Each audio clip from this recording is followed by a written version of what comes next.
The moment Kendrick Lamar walked onto the stage at the Super Bowl in February 2025, it was clear something cultural was about to happen, and it wasn't just about the music. Yes, the bars were sharp. The choreography was tight. The energy was electric. But what struck both fans and critics alike wasn't just the sound, it was the sight. Kendrick, ever the silent disruptor, had shown up in bell-bottoms.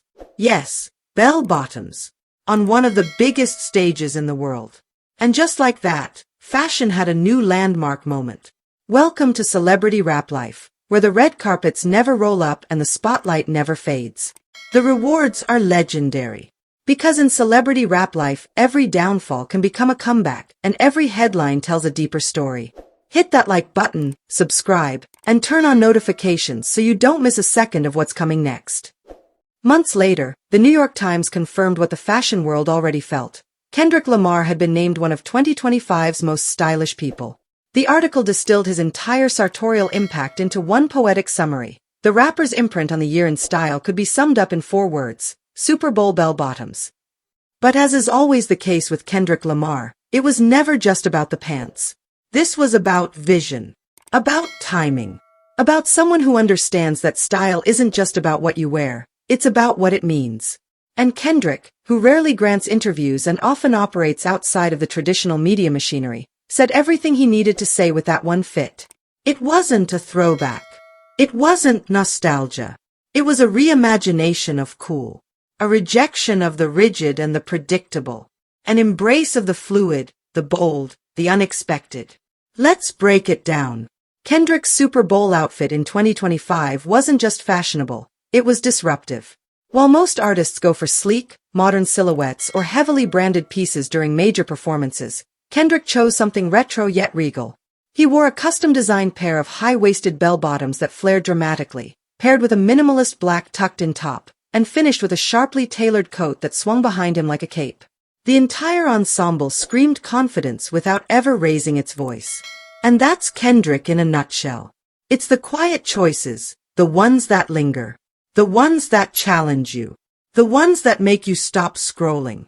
While the headlines from that performance initially focused on his music, it didn't take long for fashion editors and stylists to pick up on the look. Within days, think pieces were published. TikToks were dissecting the outfit like a scene from an art house film. Runway designers began inserting flared silhouettes and wide-legged trousers into their upcoming collections. Bell-bottoms weren't just back, they were Kendrick certified. It's easy to forget in the age of fast fashion and influencer culture that true style is rarely loud. True style lives in intention. Kendrick's bell-bottoms weren't about following trends, they were about setting a tone. Rewriting what masculinity in fashion could look like on the biggest stage in American entertainment. This wasn't the first time Kendrick made a bold fashion statement. In fact, his relationship with fashion has always been deliberate, evolving, and deeply connected to his artistry. Look back at the early 2010s, when Good Kid, Mad City was dropping and Kendrick's style was understated. White tees, fitted caps, and a certain Compton realism. That wasn't just clothing. That was a uniform of someone still navigating the balance between authenticity and exposure. He looked like someone you might run into on Rosecrans. Someone grounded, unpolished, real. Then came To Pimp a Butterfly, an album drenched in funk, jazz, and black radicalism. Kendrick's wardrobe followed suit. Vintage Adidas, oversized jackets, and African-inspired prints began to show up in his public appearances. Again, not a coincidence. He was dressing the era. Dressing the message. Fashion became an extension of the album's sonic experimentation. By the time Damn dropped, Kendrick's style had evolved again, cleaner, bolder, more refined. Monochrome looks. High-end streetwear. Subtle flexes like Fear of God pieces and archival Raf Simons. But still, never overly flashy. Kendrick was never interested in screaming wealth. His style spoke in riddles, like his bars. You had to look to understand. Fast forward to 2025, and the Super Bowl moment feels like a culmination. An arrival at a place where Kendrick no longer dresses like anyone. He dresses like himself. Fully. Fearlessly. The bell-bottoms weren't just a fashion choice. They were a declaration. I'm not here to play your game. I'm building my own. And the world took notice. The New York Times, notoriously conservative with its style recognitions, didn't just name Kendrick stylish. They framed his entire contribution to 2025 fashion through one visual moment. 4 words. Super Bowl bell bottoms. That says everything. Think about that.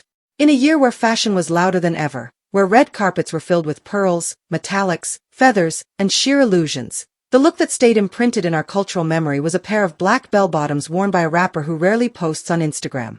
No hype drops. No logos. No brand tag. Just silhouette. Movement. Presence. That's power. In a world where fashion trends are often dictated by brand marketing budgets and algorithmic popularity, Kendrick's inclusion in the Times list felt like a reset. A reminder that fashion, at its core, is about storytelling. About context. About culture. Kendrick isn't a style icon in the traditional sense. He doesn't wear things to be seen. He wears them to say something. And in 2025, his message came through loud and clear. You don't need to dress like everyone else to dominate the room. You don't need to perform style. You just need to embody it. The ripple effects were real. Fashion houses from Paris to Tokyo started referencing K.silhouette in their mood boards. Stylists began pushing flared trousers to male clients again. Editorials shifted from maximalist futurism to elegant retro minimalism. And in countless ways, Kendrick's 4-word contribution reshaped the industry's trajectory. But this moment also shines a light on a broader truth about Kendrick Lamar. Whether it's his music, his visuals, his stage design, or his fashion, he has always treated creativity as a full-spectrum experience. He doesn't separate style from substance. His outfits aren't accessories to the art. They are the art. And the bell-bottoms? They weren't just pants. They were punctuation. They punctuated a Super Bowl performance that, in retrospect, felt like more than just a halftime gig. It was a statement piece. A moment of artistic dominance. A cultural mirror held up in real time. This was Kendrick taking a risk most wouldn't even consider. Because bell-bottoms, while iconic, carry baggage. They're tied to the 70s. To disco. To a specific energy that, in the wrong hands, can look like costume. But Kendrick didn't wear them like nostalgia. He wore them like prophecy. He made them current. He made them powerful. He made them his. So, where does Kendrick go from here in the style space? If history tells us anything, it's that he'll move on. He'll evolve again. Just as his albums never sound the same, his fits won't either. He might show up next in a 3-piece suit. Or a tech-wear poncho. Or maybe nothing but linen and gold rings. That's the beauty of Kendrick Lamar. He's not interested in staying anywhere for too long. But that moment in 2025, that walk onto the Super Bowl stage in bell-bottoms, will remain a turning point. A sartorial mic drop.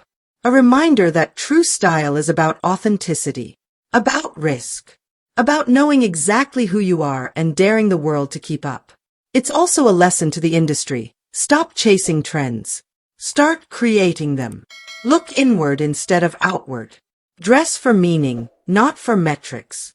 Because when you do that, you don't just wear clothes. You shape culture. Kendrick Lamar did that. In 4 words. In one fit. At one show. And the New York Times, alongside the rest of us, noticed. In 2025, the most stylish man in America didn't post daily outfit dumps. He didn't attend every fashion week.